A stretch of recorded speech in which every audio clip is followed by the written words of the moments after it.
Bonjour, c'est Steve, j'espère que vous avez la forme en ce début de semaine. Alors aujourd'hui, on va parler d'estime de soi. Juste avant de commencer la vidéo, je mets mes lunettes et je me prie de m'excuser parce que ça va être un petit peu compliqué par la suite de continuer la vidéo avec le soleil en pleine face. Alors, vous êtes nombreux à me témoigner que vous avez souvent des soucis d'estime de vous et que ça vous empêche, ça vous bloque dans le déploiement de vos actions pour vous réaliser. Donc ce qu'il semble juste là pour commencer la vidéo, c'est de vraiment définir ce qu'est l'estime de soi. L'estime de soi, c'est l'opinion que vous avez de vous-même et qui vous permet de déployer des actions créatives afin de vous réaliser, afin de faire des choses qui vous ressemblent à partir de l'image que vous avez de vous-même. Si vous avez évidemment une image négative de vous-même, vous n'êtes pas vraiment connecté à vos ressources, vous vous faites peu confiance et vous avez beaucoup de mal à déployer des actions justes, en tout cas à déployer des actions avec entrain qui vont dans le sens de votre réalisation. Alors évidemment, il y a des environnements qui favorisent une bonne estime de soi, des environnements et des relations. Mais tout le monde n'a pas eu la chance d'avoir un environnement favorable pour développer une bonne estime de soi. Ceci dit, ce n'est pas une fatalité et il existe de nombreux exemples de personnes qui ont vécu dans un environnement qui n'était pas forcément propice à une bonne estime de soi et qui ont malgré tout réussi à être résilients, à se concentrer sur leurs propres ressources afin de développer une bonne image de soi et donc être câblés sur ces ressources pour développer des actions propices à leur propre développement. Et c'est ce qu'on va voir dans cette vidéo. Alors vous pensez peut-être que votre hypersensibilité met à mal votre propre estime de soi. C'est pas impossible. Vous vous posez peut-être trop de questions, vous essayez peut-être de faire les choses trop parfaitement, vous vous comparez peut-être énormément aux autres, et donc vous vous mettez énormément la pression, ce qui évidemment ne contribue pas à une bonne image de soi. Alors si c'est toujours pas fait, vous pouvez mettre cette vidéo sur pause et puis cliquer sur le premier lien dans la description pour évaluer votre degré d'hypersensibilité. En faisant ce test qui est relativement facile et rapide, vous aurez déjà une idée de votre degré d'hypersensibilité et puis ça vous donnera peut-être un indice pour évaluer à quel point cette hypersensibilité peut avoir une influence dans votre quotidien. Alors maintenant, on va passer à ces 4 conseils qui, j'espère, vous aideront à développer une meilleure estime de vous-même. Le premier conseil que j'ai à vous donner, c'est d'arrêter de vous comparer aux autres. Alors évidemment, les comparaisons peuvent être bénéfiques dans la mesure où elles vous servent d'inspiration. Lorsque vous vous comparez à des personnes saines, à des personnes qui représentent un modèle de réussite, à des personnes qui sont extrêmement inspirantes et qui ont des points de ressemblance avec vous, ça peut être quelque chose de boostant, ça peut être quelque chose de très motivant. Et le point positif, c'est que ça peut vraiment vous aider à passer à l'action. Mais attention, ne vous comparez jamais à ce qu'une personne laisse voir à travers ses manifestations extérieures avec vous, ce que vous développez à l'intérieur. Quelque part, c'est comme si vous regardiez un artisan et que vous regardiez juste sa vitrine. Ok, vous regardez le boulanger, vous regardez juste sa vitrine. C'est vrai qu'il y a plein de pâtisseries super attrayantes. Vous vous dites, ce mec, il bosse super bien et c'est super, c'est génial ce qu'il fait. Par contre, si vous allez voir dans son atelier, derrière, en arrière-boutique, vous allez voir que c'est peut-être le bordel. Vous allez voir qu'il s'énerve, vous allez voir qu'il fait des trucs qui ne sont pas forcément parfaits. Vous allez voir qu'il ne réussit pas toujours. Et donc, c'est un petit peu ça dans la vie de chaque personne. Il y a ce qu'on laisse voir à l'extérieur, on laisse rarement voir nos défauts, et puis il y a tout ce qui se passe derrière dans l'arrière-boutique. Et ce qui se passe dans l'arrière-boutique, ce n'est que en fait des essais, des erreurs, des échecs, des énervements, des imperfections. C'est pas toujours parfait en fait. Et il y a toujours un fossé entre ce qu'on laisse voir de l'extérieur, c'est-à-dire l'image sociale qu'on veut laisser, qu'on veut donner aux autres, et puis toutes nos peurs, toutes nos craintes, toutes nos imperfections, tous nos défauts, c'est tout ça. Et lorsque vous voyez ce que manifeste une personne de l'extérieur, évidemment ça peut être séduisant, on peut se dire je veux ressembler en tout point à cette personne, et effectivement ça peut être super inspirant, ça peut être super motivant, mais ne comparez pas ce qui se passe à l'intérieur de vous avec ce que ces personnes manifestent à l'extérieur. Elles rencontrent des difficultés que vous allez rencontrer aussi. Donc si vous rencontrez des difficultés en essayant d'adopter, de développer un modèle, surtout ne vous fustigez pas parce que l'erreur, parce que l'imperfection fait partie de l'apprentissage. Tout ça fait partie de la construction personnelle. Donc ne soyez pas si exigeant que ça et surtout relativisez en évitant de trop comparer ce que vous voyez de parfait à l'extérieur avec ce que vous essayez de mettre en place. Le piège typique, ce sont les réseaux sociaux et notamment Instagram. Instagram, c'est le lieu par excellence, la plateforme par excellence pour démontrer une vie parfaite, ou même YouTube. Et parfois, je peux même entrer dans ce jeu-là, même les jours où ça va pas, de faire bonne mine et de faire en sorte que montrer que tout roule, que tout fonctionne. Mais dites-vous que derrière chaque vidéo que je laisse, que je diffuse, il y a toujours des erreurs, il y a toujours des imperfections. Et en fait, ce que vous voyez, c'est juste un produit fini. C'est un produit que j'ai fabriqué, mais ça n'a pas été fait en one shot. Par exemple, dans cette vidéo, j'ai fait plein d'erreurs en bafouillant, j'ai fait plein d'erreurs parce que, vous voyez, je regarde mes notes, j'ai exécuté un montage. Donc ça, c'est ce que je manifeste à l'extérieur. Par contre, si vous veniez dans mon arrière-boutique, eh bien, vous vous rendriez compte que, par exemple, pour une vidéo de 10 minutes, il y a peut-être entre 20 et 30 minutes de rush. Donc c'est loin, loin, loin d'être parfait. Okay, donc souvenez-vous toujours de ça, ne vous comparez jamais à la perfection, en tout cas à ce que manifestent à l'extérieur les autres, mais ayez toujours conscience qu'il y a toujours un travail d'essai-erreur, il y a toujours un travail de tâtonnement et que rien n'est jamais parfait, il faut l'accepter, d'accord? Et puisqu'on parle de perfection, le deuxième axe à améliorer, c'est de surmonter cette volonté toujours de vouloir faire les choses parfaitement. Vous avez certainement cette envie d'atteindre vos objectifs. Vous avez certainement envie que lorsque vous vous engagez dans une tâche, eh bien que celle-ci soit faite de la meilleure des manières. Ça, je le comprends, je suis un petit peu pareil aussi. Simplement, je le répète assez souvent, en fait, fait est mieux que parfait. Et si je reprends encore l'exemple des vidéos YouTube, si à chaque fois j'essayais toujours de faire des vidéos parfaites, je ne pourrais jamais en diffuser en fait. Je suis obligé d'accepter mon imperfection, je suis obligé de, voilà, le cadre n'est jamais parfait, il y a peut-être un petit peu de vent, je vais peut-être un petit peu bafouiller, je vais peut-être pas enchaîner toutes mes idées comme je le souhaite. Néanmoins, le principal, c'est de produire ce qu'on a envie de produire et puis de mettre du sens derrière tout ça, mais ne jamais viser tant la perfection. Ça ne veut pas dire qu'il faut bâcler son travail, ça veut simplement dire qu'il faut être un petit peu plus doux, un petit peu plus tolérant vis-à-vis de soi-même. Et le danger dans tout ça, lorsqu'on vise trop la perfection, eh bien, c'est de ne plus respecter ses propres limites, c'est d'aller au-delà de ses propres limites, c'est dépasser, par exemple, sa tolérance par rapport à une tâche, au niveau de la fatigabilité.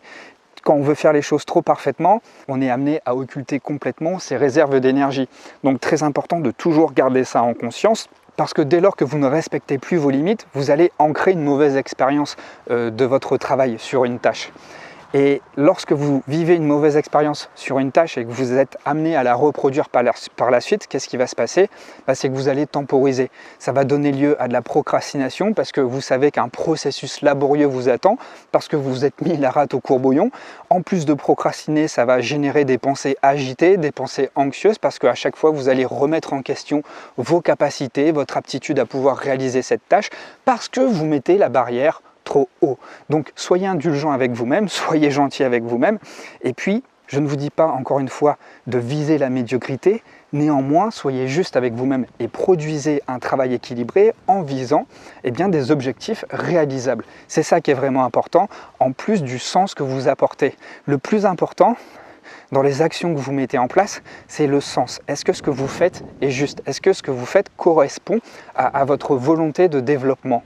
Et lorsque vous êtes en accord avec ça, eh bien vous allez davantage conjuguer avec l'imperfection, et puis c'est comme ça qu'avec la répétition, lorsque vous allez être dans le flow, parce qu'il y aura du sens, parce que ce que vous faites, eh bien ça vous parle, c'est avec la répétition de ces actions, je disais, eh bien que vous allez progressivement vous améliorer et produire un résultat de plus en plus parfait. Sans cela, à force de viser la perfection, eh bien ça va être, vous ouvrez un boulevard aux ruminations. Parce que tant que vous n'acceptez pas cette idée d'imperfection, vous allez être toujours dans ce ressassement de pensée, d'agitation mentale qui voudrait que vous fassiez toujours les choses parfaitement. Donc acceptez de vous tromper et ne corrélez jamais vos résultats à votre identité. Vous êtes bien plus grand que vos résultats, tout comme vous êtes bien plus grand que vos pensées négatives, vos émotions désagréables. Vous êtes bien plus grand que ça. Donc, pour surmonter le perfectionnisme, laissez place aux erreurs. Les erreurs font partie du processus. Les erreurs font partie de l'apprentissage. On apprend toujours dans une démarche essai-erreur. Et c'est comme ça. Et puis, comme je l'ai dit, concentrez-vous sur le sens de vos actions. Pourquoi le sens de vos actions? Qu'est-ce que je veux dire par là? Est-ce que les actions que je mets en place, elles sont justes pour la démarche que je souhaite mettre en place? C'est tout. Et encore une fois, fixez-vous des objectifs raisonnables, ça vous évitera de vous mettre la rate au courbouillon et puis ça apportera un sens, encore une fois, beaucoup plus concret parce que ce sera quelque chose de raisonnable et quelque chose qui correspondra en tout point à ce que vous souhaitez développer. Quelque part, cette démarche que je suis en train de vous partager, c'est apprendre à devenir son propre parent, c'est-à-dire savoir se challenger, savoir se dépasser tout en sachant se préserver. C'est quelque part s'auto-cadrer en se permettant de se développer et de s'émanciper. C'est savoir se motiver tout en se préservant sans se cramer quelque part. Le troisième axe à développer, c'est de déterminer vos points forts et de les développer. Dites-vous que vos capacités et votre estime de soi vont de pair. Plus vous développez vos points forts et plus vous faites la démonstration de vos capacités. Et ça, c'est inspirant pour les autres, c'est motivant pour vous et ça développe votre estime de soi. Alors, comment énumérer vos capacités? Vous avez peut-être cette impression que, vous avez pas forcément d'avantage par rapport aux autres. Eh bien, simplement, mettez l'accent sur tout ce que vous aimez faire. Très souvent, en fait, on a un regard assez dur sur soi. On a un regard assez dur parce que, on n'arrive jamais à corréler la réussite avec le plaisir. Pourtant, les choses que l'on réussit le mieux, les choses que l'on fait le mieux, là où on a le plus de points forts, c'est là où on développe plus de plaisir. Quelles sont vos activités plaisir? Je ne vous dis pas d'en faire une vocation, mais ça peut être un point d'accroche, ça peut être un pied à l'étrier pour vous permettre de développer une meilleure estime de vous. Donc, quelles sont les activités qui vous procurent du bien-être? Ça peut être du bricolage, ça peut être du jardinage, ça peut être de l'écriture, ça peut être des activités intellectuelles comme se documenter, comme lire, comme participer à des débats, ça peut être de la pâtisserie, ça peut être de la peinture, ça peut être du dessin, ça peut être de la musique, ça peut être du sport, bref, un truc qui vous fait dire que ouais, ce truc-là, je le kiffe, je le réussis bien et ça me procure du bien-être, ça me procure du plaisir. J'ai un sentiment de réalisation lorsque je suis dans ce type d'activité. Ça, c'est génial parce que ça vous reconnecte à vos propres ressources. Vous savez, on a tous des avantages injustes, au moins un avantage injuste. On a tous au moins un avantage injuste. Ce type d'avantage, en fait, c'est une chose, un truc, un trait particulier que l'on a, que les autres n'ont pas forcément. Vous savez, lorsque vous étiez à l'école, au collège ou au lycée, il y a forcément une chose où on vous a dit « mais putain, comment tu fais pour développer ça? Comment tu fais pour faire ça avec autant de facilité ?» Sans savoir l'expliquer, en fait, vous avez forcément une facette de vous qui est hyper développée et qui vous permet de développer avec facilité un point fort, quelque chose que les autres n'ont pas forcément. Donc reconnectez-vous à ça, reconnectez-vous à cet avantage injuste que les autres n'ont pas forcément et que vous déployez vraiment avec une grande facilité. Ça va vous remettre sur votre axe et ça va largement contribuer à développer une bonne estime de vous. Et puis le quatrième point, c'est de vous concentrer seulement sur ce que vous pouvez changer. Mettez toute votre attention sur les choses dont vous avez le contrôle. C'est ça qui est vraiment important aussi. Et surtout, ne vous attardez pas sur vos inquiétudes. Le fait de vous inquiéter, le fait de vous attarder sur vos inquiétudes, va vous enfermer dans une image négative de vous. Et à force de s'enfermer dans des schémas où vous entretenez une image négative de vous, vous pourriez penser qu'une version plus développé, plus réalisé de vous est complètement impossible. Normal, vous vous regardez avec les mauvaises lunettes, vous vous regardez avec tout ce qui ferme des portes, tout ce qui ferme les voies d'accès à votre développement. Donc si vous souhaitez développer une meilleure image de vous, une meilleure estime de vous, ne vous concentrez pas sur les idées négatives. C'est le principal frein, c'est ça qui bloque le plus. Vous faites l'expérience. Si vous regardez cette vidéo et que vous constatez qu'effectivement vous peinez à développer une bonne estime de vous, listez toutes les pensées négatives et prenez conscience que, encore une fois, ces pensées négatives, ce n'est pas vous-même. Vous n'êtes pas vos pensées négatives. Encore une fois, vous êtes bien plus grand que tout ça. Alors, il y a un exercice que je peux vous proposer, c'est de vous demander si vos inquiétudes sont productives ou contre-productives. Vous pouvez prendre une feuille, la diviser en deux verticalement, faire une colonne avec les inquiétudes productives et puis faire une colonne avec les inquiétudes contre-productives. Dans la colonne avec les inquiétudes qui vont être productives, vous allez pouvoir lister toutes ces inquiétudes qui vont solliciter de la créativité pour résoudre un problème. D'accord ? Donc moi, par exemple, quand je sens que dans mon travail, je sens que mon activité elle est en train de baisser, elle est en train d'infléchir, évidemment ça m'inquiète. Évidemment je me dis mince, est-ce que ça va durer mon activité? Et donc je me pose pas mal de questions. Donc tout de suite je mets en place, je liste les inquiétudes productives, c'est-à-dire les inquiétudes pour lesquelles je vais pouvoir trouver, ou en tout cas essayer, mettre en place des hypothèses et donc me remettre en question et me recréer, solliciter de nouvelles ressources pour pouvoir mettre en place de nouvelles choses. Et puis il y a les inquiétudes qui sont contre-productives. Ce sont les inquiétudes qui mettent en relief les peurs. Ce sont les inquiétudes où il n'y a pas vraiment de solution claire. Ici, si je reprends encore mon propre exemple, eh bien ce seront par exemple les inquiétudes liées à mon activité sur du long terme. Ça ne me sert à rien de me demander ce que va être ma chaîne YouTube par exemple dans 5 ans. J'en ai aucune idée. C'est clair que si je commence à me projeter aussi loin et à me demander si mon activité va encore être pérenne, bah tout de suite ici et maintenant je ne sais pas en fait. Le seul truc que je peux faire, c'est ici et maintenant trouver des solutions productives, des solutions créatives pour me permettre de me réinventer et donc de développer de nouvelles facettes de moi en faisant appel à des nouvelles ressources. Donc conclusion, n'essayez pas de tout changer radicalement si vous souhaitez développer une meilleure estime de vous, mais dites-vous toujours que ce sont de petits pas progressifs, répétés dans le temps, qui vont peu à peu développer des nouvelles facettes de votre personnalité et qui vont peu à peu vous aider à reprendre progressivement confiance en vous. C'est comme ça que ça se passe. C'est pas en essayant de passer d'un point A à un point B inatteignable directement que vous allez réussir à changer de vie. C'est en étant sur le chemin et en vous inscrivant dans une démarche de progression. Pour cela, il faut être doux, il faut être gentil avec soi-même, il faut être au plus près de soi, de ses progrès, se féliciter quand c'est bien et puis se remettre en question sans être trop dur quand ça va pas. C'est tout. C'est des choses qui nous challenge, c'est clair. Moi, je suis pas mal challengé en ce moment parce que ma vie se transforme pas mal en ce moment et du coup, je suis obligé de prendre du recul. Je pense que vous aussi, vous êtes aussi obligé de prendre du recul. Mais surtout, c'est important, je vais retirer mes lunettes parce qu'il y a moins de soleil et que c'est plus agréable pour vous. Surtout, ne pas se laisser happer par ses émotions, ne pas se laisser envahir par son mental et surtout par des pensées agitées et qui pourraient complètement nous submerger et nous bloquer. Plus vous vous faites peur, plus vous vous laissez envahir par des pensées qui sont paralysantes, moins vous allez agir et plus vous allez rester dans une certaine inertie. L'idée, encore une fois, et vous m'entendez souvent en parler, eh bien, c'est d'être dans cette idée de progression, dans cette idée de mouvement. Donc n'ayez pas peur de vous réinventer, n'ayez pas peur toujours de faire des petits ajustements et de tester différentes facettes de vous afin de pouvoir vous réinventer. D'accord ? Le plus important à retenir, c'est que ne pas avoir une bonne estime de soi, eh bien, c'est de ne plus mettre de l'envie, c'est de ne plus mettre du plaisir dans sa vie. Dites-vous que là où il y a du succès, là où il y a de la progression, c'est là où il y a du plaisir, là où vous ressentez une émotion de joie. Ça, c'est l'une des meilleures boussoles.